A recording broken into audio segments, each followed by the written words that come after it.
Welcome back to Sharp Pencil Design Studio, your ultimate destination for design preparation. If you've clicked on this video, we already know one thing, that you're fascinated by NID. And guess what? So are we. But this video isn't just about who designed the NID logo. It's about a story of friendship, creativity, and a Swiss twist. Stick around till the end because trust me, you're going to love this. Before we dive into the backstory of the NID logo, here's a little trivia for you. Did you know that when NID started in 1961, it wasn't called National Institute of Design? It was National Design Institute. So why the name change? Well, the answer is hidden in the logo's story. Alright, let's talk about the man behind the NID logo. None other than Adrien Frutiger, a Swiss typeface legend. Adrien loved sculpturing and he enjoyed his art classes at school. But like all our Indian parents, even Frutiger's father did not want him to get into art or design. Adrien's father wasn't thrilled about his love for art and sculpturing either. So Adrien studied print. But secretly, he kept his passion for sculpting alive by weaving those sculptural forms into his typefaces later. Adrien wasn't just any designer. He created some of the most iconic typefaces in the history. You've probably seen them even if you don't realize it, like Univers, Avenir, and Frutiger. But wait, what's a typeface? Good question. A typeface or a font family is basically a set of letters, numbers, and symbols designed to work together. Like Arial Bold, Arial Italic, and Arial Regular all fall in the same font family. Pretty cool, right? Now it's time to introduce one more important character in this story, Mahendra Patel. Mahendra had a similar story. His father wanted him to join the family business, but he had some other plans. He pursued arts at MS University in Baroda and soon heard about this new cool place called NDI.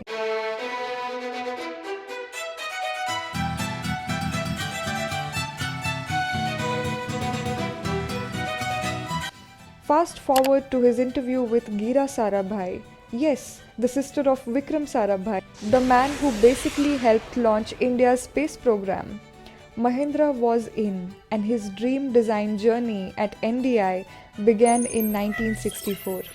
And it was packed with incredible mentors like Armin Hoffman. In 1967, when our Swiss hero Adrien Frutiger landed in Ahmedabad to give lectures and workshops at NDI, it was supposed to be a quick 5-week stint. Little did he know he'd meet two brilliant students, Mahendra Patel and Vikas Satwalekar, and that their lives would become intertwined.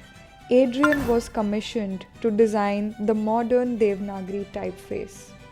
Now picture this, a Swiss guy trying to decode an Indian script. It's like trying to explain cricket to someone who's only watched soccer. So Mahendra and Vikas became Adrien's mentors, guiding him through the intricate nuances of Devnagari.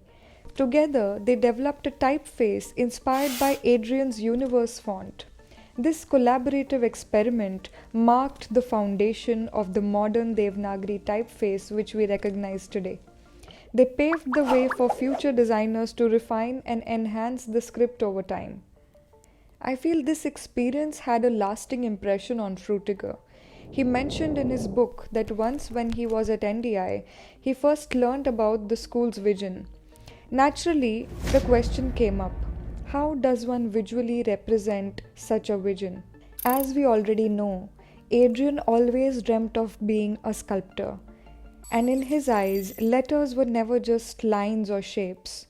They were forms waiting to breathe, vessels for meaning. Through him, something extraordinary was destined to unfold. In the 1970s, Adrien took up the task of designing NDI's logo.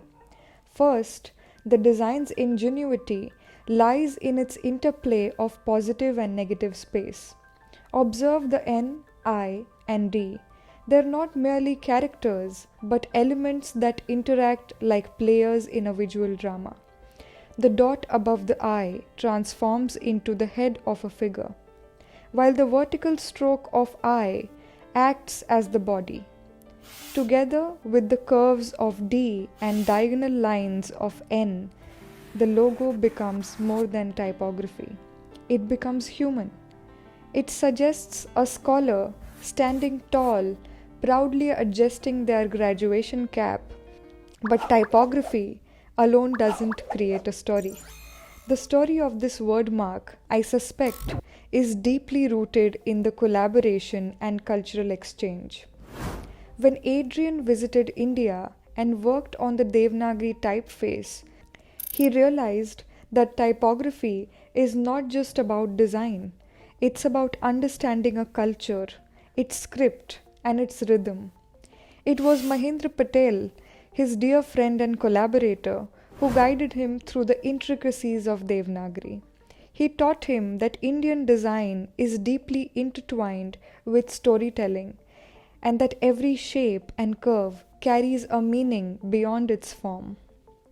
It's as though the logo says, at NID, learning transforms letters into life and ideas into identity. Realizing this, the institute made a bold decision to reverse the words in its name, changing it to National Institute of Design to fit the visual brilliance of the logo. The logo quite literally shaped the identity of this institution, turning it into a beacon for design excellence. So, if you're aiming to be that scholar at NID, let us guide you in your creative journey. Our NID UG and PG batches admissions are open. Connect with us and start your entrance exam preparation journey in the best way. If this story inspired you, don't forget to like, share, and subscribe.